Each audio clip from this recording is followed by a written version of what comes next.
Partindo agora para um pedaço da história que a gente sabe com um pouco mais de profundidade, né? Porra. Me permita fazer uma breve introdução, né? Cara, a gente aprendeu um pouco de história da Rússia, aquela entrevista que o Putin deu pro Tucker Carlson. Mas, não ironicamente, a história da Rússia começa com o Yaroslav o Sábio. O que tinha ali antes de existir uma autoridade central na Rússia, era um bando de tribos que não se governavam, brigavam constantemente. E aí, príncipes vikings começam a passar por ali para chegar em Constantinopla. E aí, numa dessas, eles puxam desses caras e falam assim: cara, quer ser rei aqui? Você governa, acerta as coisas, a gente vive melhor. Aí ele aceitou e aí nasce a dinastia Rurikovich. Que é o Yaroslav. Não, ele não é o Yaroslav, mas é tipo o avô do Yaroslav. É tipo isso. O Yaroslav é o cara que junta de vez, que ele fala, faz um concurso para saber qual vai ser a religião oficial da Rússia de Kiev na época, e aí quem ganha é a Igreja Ortodoxa. Porque... Tem uma história, né, que... Como é que é a história? Você já... LARP, né? Mas é assim, chegou lá um muçulmano e falou, não pode beber, não pode comer carne de porco. Cara... Aí chegou o católico... o cara tava chegando pro russo falando que não podia beber. Exato. Ele falou, não vou ser muçulmano jamais. Exato. Aí cada um tem a história. Tu se lembra da parada do católico? Qual é o motivo que ele nega? Eu lembro porque ele escolheu a Igreja Ortodoxa. Porque ele ouviu a apresentação de canto gregoriano. Ele falou, como tá no céu, eu quero ser ortodoxo. Entendi. É o que diz. Canto gregoriano, que é uma parada eminentemente ortodoxa, você acha?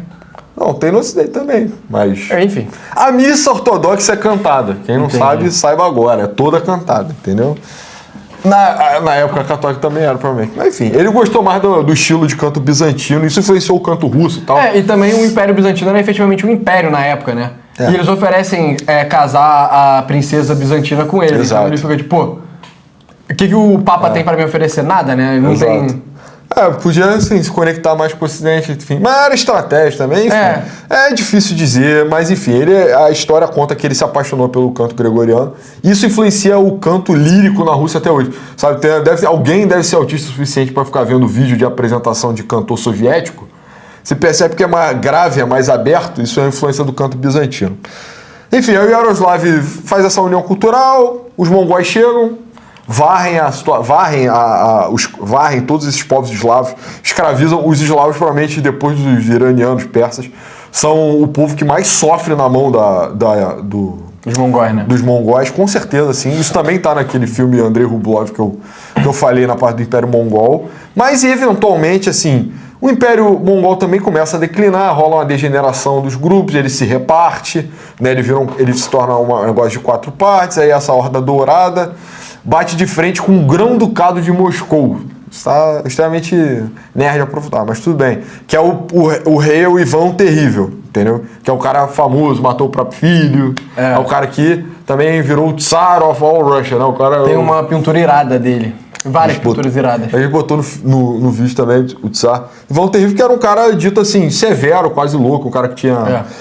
E é um pouco daquilo que a gente falou, né? Em parte, dizem, né, os estudiosos, que em parte a nobreza russa era tão brutal por causa da brutalidade que os mongóis impunham sobre eles. Pois é. E aí também, cara, pra você se livrar de uma pessoa tão má, né, às vezes você precisa de uma pessoa má também. Então ele conseguiu unificar esses outros principados sobre a autoridade dele, inicia-se um processo de centralização da Rússia, ele derrota os mongóis, expulsa os mongóis, eles antes pagavam uma taxa, né, que era o yoke, né, assim, só sem inglês. Esse yoke acaba, e aí a Rússia centraliza e ele fala, agora eu sou o Tsar. Sou o Tsar, agora eu sou o César, puxando a influência do Império Romano num lugar onde Roma nunca pisou, entendeu? Mas... Então, os otomanos falavam que eles eram sucessores do Império Bizantino, eles tinham Constantinopla. Né? Exato. Eles eram muçulmanos, então não tinha nada a ver, mas eles diziam que eram sucessores de Roma. Sim. Os russos também diziam que eram sucessores de Roma, entendeu? Sim, pois é. Mas assim, é um claim, assim, espiritualmente Roma não tá na Rússia. Não dá pra falar assim, o russo é igual ao romano. Sim. Não tem nada. O país eminentemente romano ainda tá chegando. Não é o que você pensa. Enfim, aí eles começam aquele processo de expansão pra Sibéria, que era como assim, numa situação de tipo, se a gente não ocupar esse território, o que vai vir depois? Vai vir os mongóis? Vai vir mais mongóis? Exato. Então eles vão meio que... Eles fazem o caminho oposto, é uma conquista brutal. Exato. E eles não só colonizam a Sibéria, mas eles efetivamente conquistam aquele território lá que tinha da Horda Dourada, do Chagatai, sei lá o quê. Exato. Então, os mongóis que sofreram os russos que sofreram na mão dos mongóis, agora eles estão sendo repagos na mesma moeda. Eu acho que poderia, se eles conseguiram fazer uma coisa proporcional assim, porque não teve a mesma brutalidade. Não teve a mesma brutalidade, mas foi um negócio meio por motivo de segurança. Até porque a Sibéria não era um lugar rico à época. Ninguém sabia dos recursos minerais lá, foi um negócio de defesa pessoal mesmo. Exato. E a Rússia tem uma crise dinástica no século XVI, Moscou é queimada, no século XVII ou XVI, eu acho, é queimada lá pela Polônia e tal. Enfim, século XVIII, a Rússia é o maior país da Europa. E não é o mais rico, ele é um dos mais atrasados. É o maior em tamanho, né? Exato. E em população também. Exato. E a Rússia, mas a Rússia é muito atrasada. A Rússia ainda está na época do Ivan Terrível lá. Eles ainda são 100% feudais, né? Exato. Lá na Rússia, eles demoraram a acabar com a servidão, né? Que é, sabe, o mesmo tipo de instituto que tinha nos Incas, nos Astecas? Que é o homem, ele não é exatamente escravo de outra pessoa, mas ele é preso à terra, entendeu? Exato. Ele trabalha para comer. Ele trabalha para um cara para comer, entendeu? Na Rússia ainda era assim. Ia ficar por um bom tempo, mas no reinado de um cara chamado Pedro, o Grande, que eu falei que ia ter um outro grande, que era marido da Catarina, a Grande também. Tem certeza que ele era marido dela? Ela veio logo depois. Ele morre cedo e ela idealiza ele. Eu tenho 90% de certeza. Tá. Mas tudo bem. Se não for, um morre e vem o outro. O Pedro começa essa política de abrir a Rússia para a Europa Ocidental, a França, especialmente. Aí ele conquista Neva, onde vai ficar São Petersburgo. Ele morre. Sim. Aí a Catarina vem e constrói São Petersburgo. E ela começa todo um processo de... E São Petersburgo é muito importante porque fica no Mar Báltico, então consegue ter comércio com a Alemanha. Pelo menos em alguma parte do ano, assim. Exato, em alguma parte do ano. Coisa que Moscou é muito difícil chegar lá, porque tem a Polônia no meio e a Polônia era hostil. E a Rússia ainda não tinha a Crimeia. A Rússia vai conquistar a Crimeia logo após isso. Exato. Também faz parte dessa política de abrir a Rússia para o Ocidente. Então, exatamente. Da mesma, todo mundo estava vendo que o Ocidente estava emergindo nessa época. Os otomanos, eles não conseguiram se modernizar. A Rússia, de certa forma, até que conseguiu. Entendeu? Conseguiu. Não muito. Não virou a Inglaterra, assim, mas... Não, mas virou muito mais forte que o otomano, tanto que deu surra nos otomanos por 100 anos. Exato. Então eles já conquistaram aquela parte baixa ali da Ucrânia de hoje em dia, que hoje em dia dá problema. A Crimeia, Sevastopol, que é a cidade que é a capital da Crimeia, foi fundada nessa época aí, mais ou menos.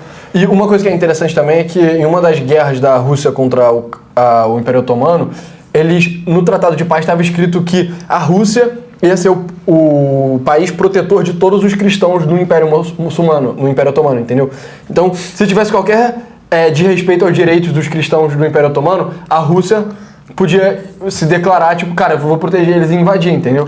Então eles usaram isso como desculpa para declarar várias guerras nos otomanos ao longo do século XVIII e XIX, sabe? E a Rússia, depois, esse projeto de modernização se desenvolve para um negócio chamado pan-eslavismo, que é a intenção da união cultural e política de todos os povos eslavos da Europa. Ou seja, isso é uma linha reta que vai do litoral do Mar Adriático com a Sérvia. A Sérvia hoje em dia não tem litoral, mas na época tinha.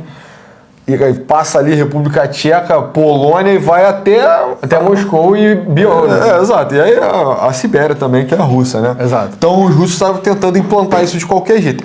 Eles tinham o projeto de conquistar Constantinopla também. Exato, que era a coroa, né? Que era para poder virar efetivamente a nova Roma. Exato. E também um ponto estratégico fundamental para a Rússia fazer comércio, que é a passagem dos Estreitos Dardanelos. Liberar a Rússia pro Mar Mediterrâneo e poder fazer comércio o ano inteiro. Fora que tem toda a simbologia, porque a Rússia é um país ortodoxo, Constantinopla era a cidade mais prestigiosa do Oriente e tal. Enfim, a Rússia não conseguiu porque ela foi contida na Guerra da Crimeia, quando a Inglaterra e a França invadiram ali a região e ferraram a Rússia. Espancaram a Rússia.